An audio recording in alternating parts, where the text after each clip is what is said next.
Hello, good morning students. देखो अपन ने mail और फीमेल दोनों रिप्रोडक्टिव सिस्टम कंप्लीट कर लिए थे। अब मैं आपको स्टार्ट करा रही हूँ गैमेटोजेनेसिस, जिसे बोलते हैं युग्मक जनन। यानी कि निषेचन क्रिया में जो नर युग्मक और मादा युग्मक बनेंगे, मेल गैमेटोफाइट और फीमेल गैमेटोफाइट, उनके बनने की क्रिया को यानी फॉर्मेशन ऑफ गैमेट्स, ठीक है, इस प्रोसेस को हम क्या बोलेंगे? गैमेटोजेनेसिस। तो ये ध्यान रखना आप लोगों को।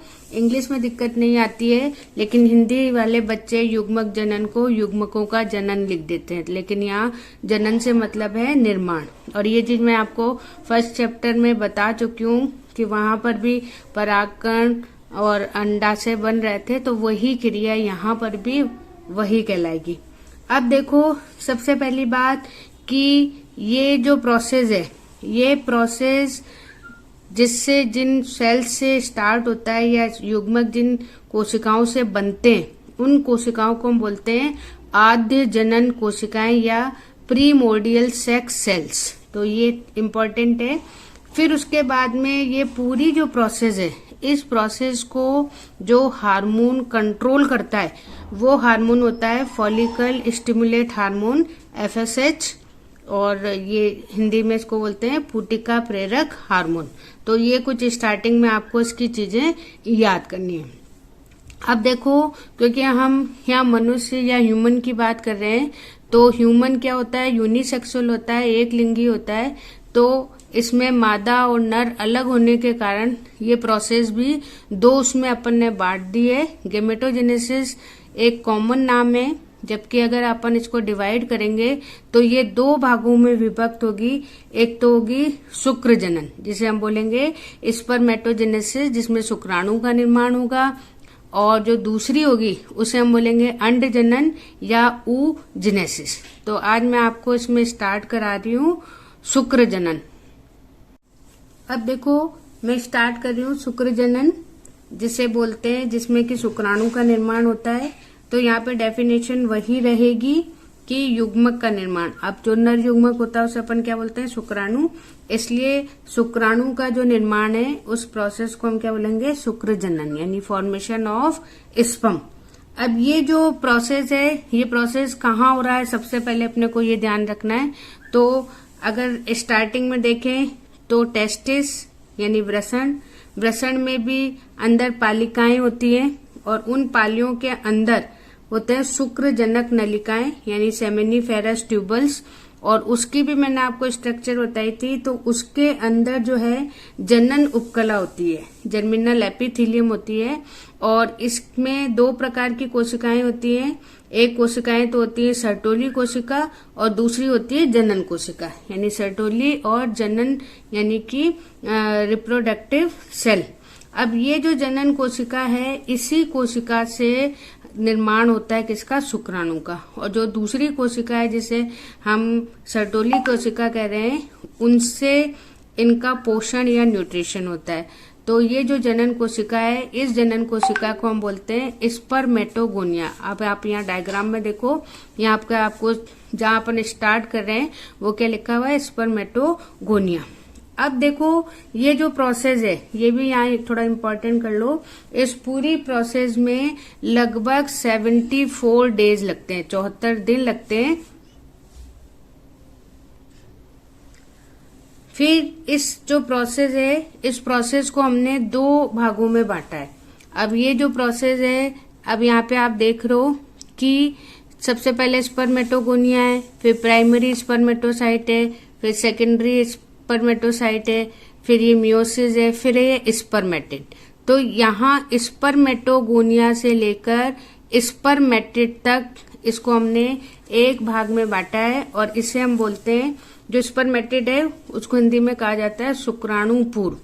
तो पहला जो पार्ट है उसको हम बोलते हैं शुक्राणु पूर्व का निर्माण, और इंग्लिश में इसे बोलते हैं स्पर्मेटोसाइटोजेनेसिस। ये थोड़ा सा ध्यान देना।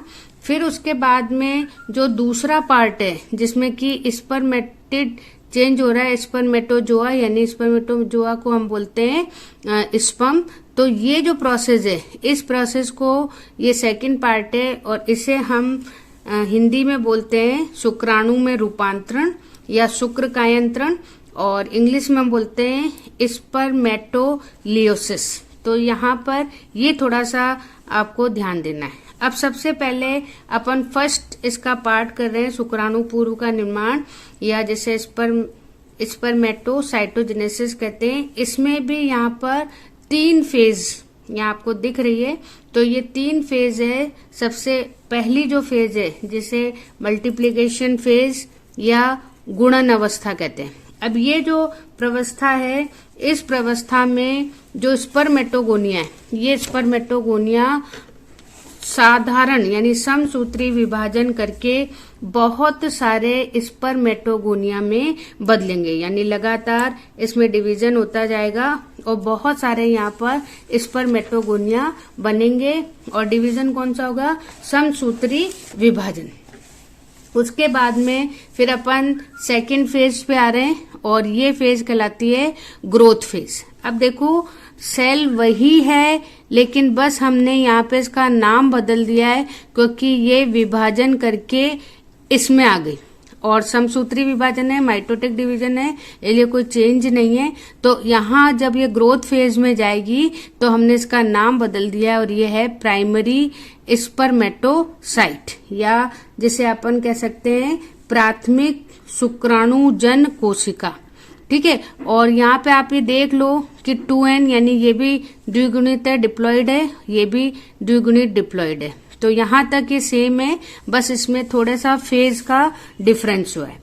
फिर उसके बाद में ये ग्रोथ फेज, ग्रोथ मतलब वृद्धि करने वाली, तो ये बहुत आकार में वृद्धि करेगी क्योंकि इससे 4 शुक्राणु का निर्माण होना है, इसलिए ये लगातार आकार में वृद्धि करेगी। और वृद्धि करने के बाद इसमें पहला मियोसिस डिवीजन होगा। मियोसिस डिवीजन मतलब कि इसमें पहला होगा अर्धसूत्री विभाजन। आपने 11 में पढ़ा है ना कि अर्धसूत्री विभाजन के 2 भाग होते हैं, मियोसिस फर्स्ट और मियोसिस सेकंड। तो यहाँ पे पहला मियोसिस डिवीजन होगा और इससे ये जो 2n है ये किस में बदल जाएंगे? n में। यानी अगर अपन ह्यूमन की बात करें तो यहाँ पर 46 क्रोमोसोम्स होंगे और जब ये डिवीजन होगा अर्धसूत्री, अर्ध मतलब हाफ, तो इसमें जो है आधे क्रोमोसोम हो जाएंगे यानी 23। और अब हमने इसका नाम भी बदल दिया, ये हो गया प्राइमरी स्पर्मेटोसाइट से सेकेंडरी स्पर्मेटोसाइट। फिर उसके बाद में थर्ड फेज आती है जिसे हम बोलते हैं मैचुरेशन फेज या परिपक्वन प्रवस्था। और इस समय यहाँ पर दूसरा डिवीजन हो रहा है, मियोसिस सेकंड। और यहाँ पर अब कोई क्रोमोसोम हाफ नहीं होंगे, मियोसिस फर्स्ट में आधे होते हैं और मियोसिस सेकंड जो है बिल्कुल समसूत्री विभाजन या माइटोसिस डिवीजन जैसी होती है। तो यहाँ पर n है तो यहाँ पर भी n है। तो इस तरीके से एक स्पर्मेटोगोनिया से हमें 4 अगुणित या हैप्लॉइड सेल्स मिल रही है और इन्हीं को हम क्या बोलते हैं? स्पर्मेटिड या शुक्राणु पूर्वी। तो ये जो है फर्स्ट स्टेप आपका कंप्लीट हो गया जिसमें कि स्पर्मेटिड का निर्माण यहाँ पर हो जाता है। अब अपने पास में जो सेकंड है जिसे अपन ने क्या कहा है? शुक्र जनन या आप कह सकते हो शुक्राणु पूर्वी का निर्माण, या एक नाम और आप देख सकते हो शुक्र कायांतरण। अब ये जो शुक्र कायांतरण है इसमें देखो कई बार क्वेश्चन आता है स्पर्मेटिड और स्पर्मेटोजोआ यानी इन दोनों में डिफरेंस, तो ये थोड़ा सा आपको यहाँ पे करना जरूरी है। इसके बाद देखो अपन सेकंड पार्ट इसका कर रहे हैं स्पर्मियोजेनेसिस या शुक्र कायांतरण। और इसमें आप देख रहे हो बहुत सारी स्टेजेस यहाँ दिख रही हैं। तो किस तरीके से स्पर्मेटिड है वो किस में बदल रहा है? शुक्राणु में। यानी कि शुक्राणु पूर्वी किस में बन रहा है? शुक्राणु में बन रहा है और इसमें बहुत सारी क्रियाएं होती हैं। सबसे पहले अभी मैं आपको बता रही थी कि इसमें डिफरेंस कई बार आता है, अंतर। तो आपको वैसे ही दिख रहा है कि अगर अपन इसका आकार देखें तो स्पर्मेटिड गोल है जबकि ये लंबा पतला चम्मच जैसी इसकी स्पून लाइक स्ट्रक्चर होती है। फिर उसके बाद अगर अपन वेट देखें तो स्पर्मेटिड भारी होता है और शुक्राणु हल्का होता है। फिर तीसरा जो मेन अंतर है वो आप ये कह सकते हो कि ये भारी होने के कारण कैसा होता है, नॉन मोटाइल या अचल होता है, जबकि हल्का होने के कारण और इसमें आपको पूंछ जैसी स्ट्रक्चर भी दिखाई दे रही है, इसलिए ये मूव कर सकता है, इसलिए इस स्ट्रक्चर को हम क्या बोलते हैं, मोटाइल स्ट्रक्चर। फिर एक अंतर आप ये कह सकते हो कि स्पर्मेटिड है वो जनन योग्य नहीं होता है, यानी कि ये निषेचन में नहीं जा सकता है, जबकि जो शुक्राणु है वो जनन योग्य होता है। तो ये कुछ डिफरेंसेस हैं जो आपको इसमें देखने हैं। अब अपन स्टार्ट कर रहे हैं कि कैसे ये इसमें चेंज होता है।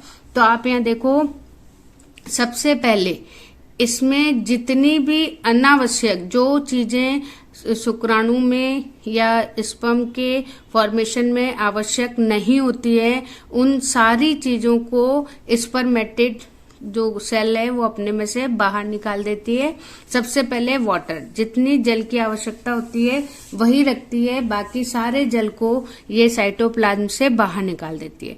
उसके अलावा जो सेल के अंदर और चीजें होनी चाहिए उन सबको भी बाहर निकाल के ये हल्की हो जाती है और केवल कुछ ही चीजें रह जाती है। जैसे न्यूक्लियस है तो उसमें आपको डीएनए मिलेगा, बाकी सारी चीजें बाहर हो जाएंगी।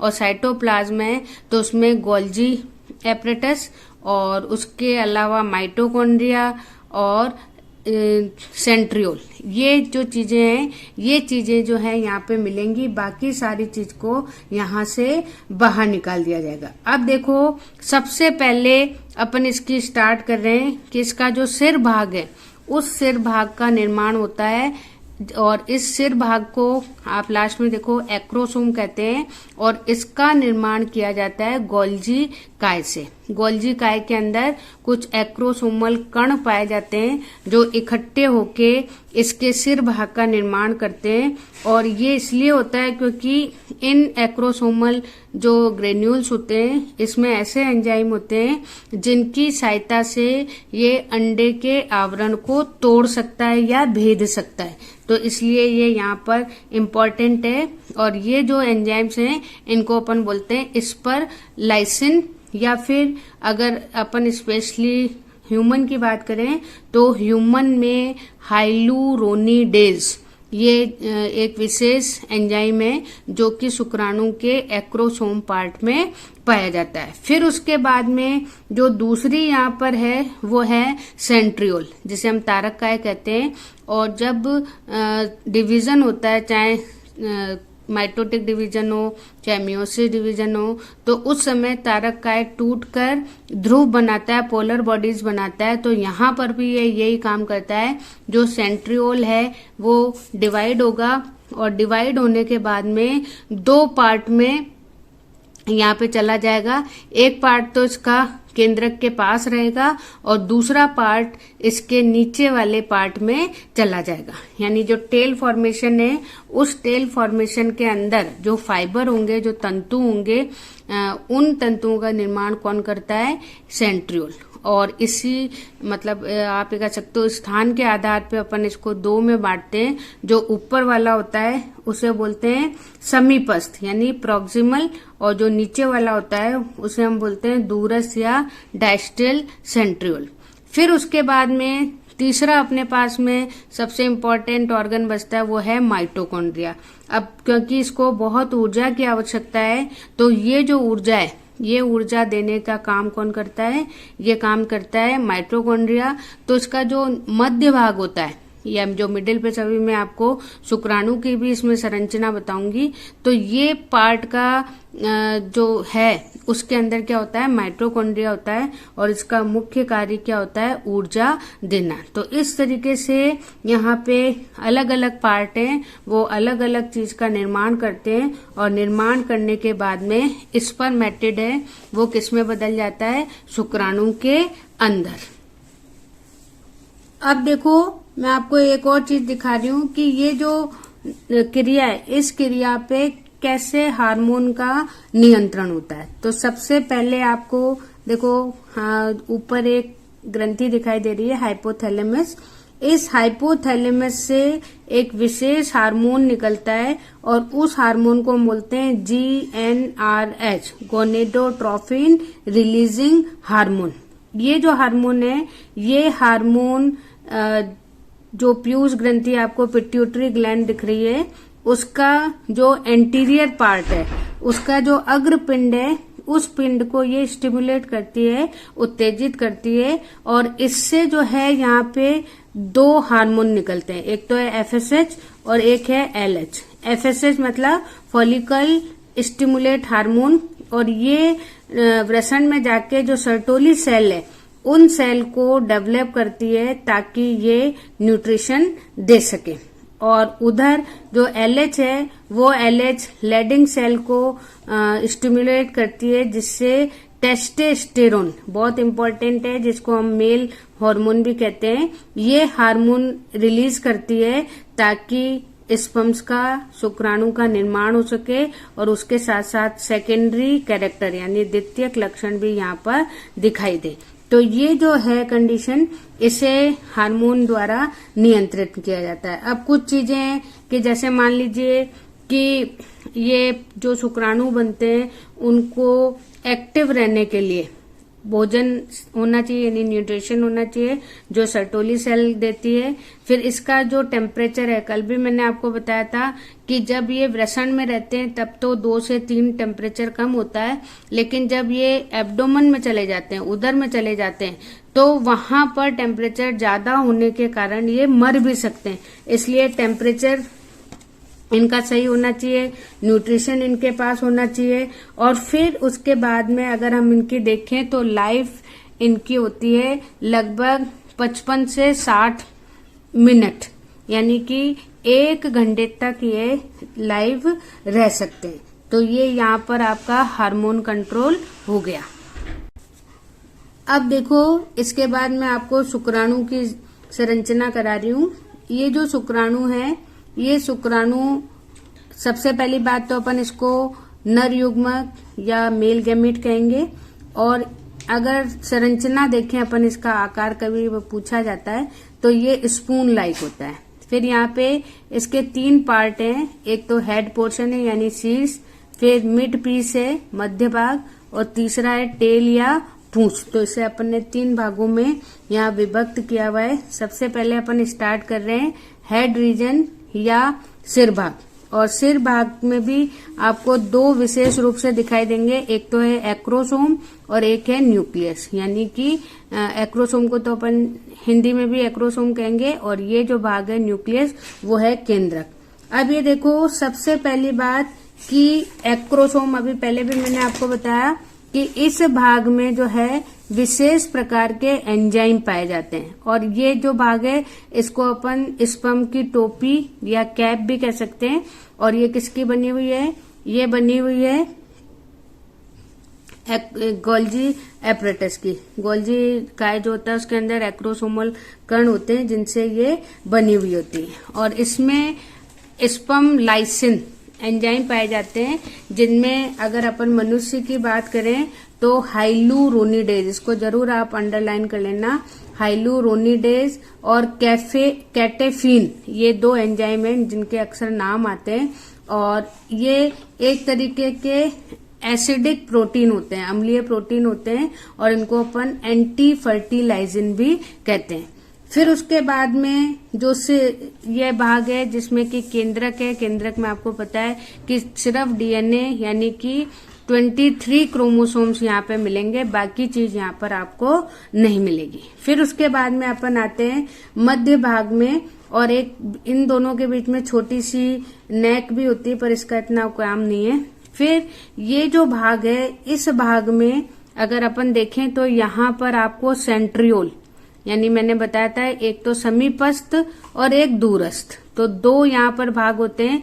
तो ये वाला तो समीपस्थ या प्रॉक्सिमल है, और जो दूरस्थ वाला होता है वो पूरा का पूरा ऐसे अक्षीय तंतु के रूप में पूरी टेल में आपको मिलेगा। जो ये एक्सियल फिलामेंट लिखा हुआ है, अक्षीय तंतु, और ये बिल्कुल कसाबिका या फ्लैजिला के तरह होता है, जिसे अपन बोलते हैं 9+2। अगर आपने फ्लैजिला की संरचना पढ़ी थी तो उसमें 9+2 पढ़ा था कि इस बिल्कुल जो व्हील होता है, उस व्हील के समान ये दिखाई देता है। फिर उसके बाद में अगर इसका मिड पोर्शन अपन देख रहे हैं तो यहाँ पे माइटोकॉन्ड्रिया, और ये माइटोकॉन्ड्रिया जो अक्षीय तंतु है इसके चारों तरफ लिपटा हुआ रहता है, और इस लिपटे हुए संरचना को अपन बोलते हैं नेबिक कण। ये भी कई बार पूछा जाता है, तो ये थोड़ा सा आप ध्यान देना कि माइटोकॉन्ड्रिया की जो संरचना, हालांकि ये साइंटिस्ट का नाम है और उसी के अकॉर्डिंग इसका नाम रखा हुआ है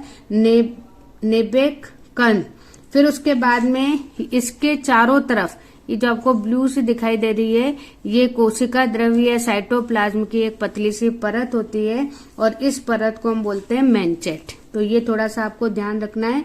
फिर इसमें एक छोटी सी वलय भी पाई जाती है, जो टर्मिनल वलय या डिस्क आपको दे रखी है, इसको जैनसन वलय कहा जाता है, और ये भी किसकी बनी हुई रहती है, सेंट्रियोल की बनी होती है। तो ये पोर्शन हो गया। फिर उसके बाद में जो थर्ड पोर्शन है, ये थर्ड पोर्शन कहलाता है टेल या पूंछ, और इसका मुख्य कार्य यही होता है कि स्पर्म को गति करना, प्रदान करना, यानी मूवमेंट के लिए ये रिस्पॉन्सिबल होती है। और इसमें भी आपको दो पार्ट दिखाई दे रहे हैं। ये मान के चलिए कि लगभग इस पार्ट तक तो इसमें अक्षीय तंतु होता है, बल्कि इसका जो नीचे वाला पोर्शन होता है यहाँ पर आपको अक्षीय तंतु नहीं मिलेगा। तो ये इस तरह की संरचना है। फिर उसके बाद में यहाँ पे देखो, अगर अपन इस शुक्राणु की संरचना देखें तो इसमें आपको कोई भी स्टोरेज फूड नहीं मिलेगा, और राइबोसोम, अंतरप्रदिवीय जालिका, आरएनए, केंद्रिका जो न्यूक्लियोलस बोलते हैं, तो ये सारी चीजें यहाँ पर नहीं मिलेगी। इसका जो निर्माण है, ये निर्माण कहाँ होता है, इसका निर्माण होता है वृषण के अंदर, और इसको वीर्य तक बदलने का या सीमन तक बदलने का कार्य कौन करता है, एपिडाइडिमस है, फिर शुक्रवाहिनी है, शुक्राशय है, प्रोस्टेट ग्रंथि है, बार्थोलिन ग्रंथि है, जिसे अपन काउपर्स ग्लैंड बोलते हैं। तो ये सब जो है ग्लैंड्स और अंग मिलके वीर्य का निर्माण करते हैं। इनसे अलग अलग प्रकार के सिक्रीशन यहाँ पे निकलते हैं। फिर उसके बाद में थोड़ा सा कभी कभी क्वेश्चन आ जाता है कि कितने एक बार में कितने शुक्राणु निकाले जाते हैं, तो लगभग 200 से 300 मिलियन स्पर्म्स जो है एक बार में त्यागे जाते हैं, और इनमें से 60% नॉर्मल होते हैं और 40% इसमें एक्टिव होते हैं। बाकी जो है ये मान के चलिए 40% है, बाकी 60% को वो अपने न्यूट्रिशन वगैरह में यूज करते हैं। और अगर अपन फर्टिलाइजेशन देखें तो एक एग में केवल एक ही शुक्राणु जो है वो एंटर करता है। तो ये कुछ चीजें हैं जो कि किसमें आती हैं, आपकी मेल रिप्रोडक्टिव या शुक्रजनन या स्पर्मेटोजेनेसिस, जिसमें कि आपको सबसे पहले प्रोसेस हो गई और फिर उसके बाद में किस तरीके से शुक्राणु का निर्माण होता है, ये यहाँ पर हो गया। ठीक है, ओके, थैंक यू।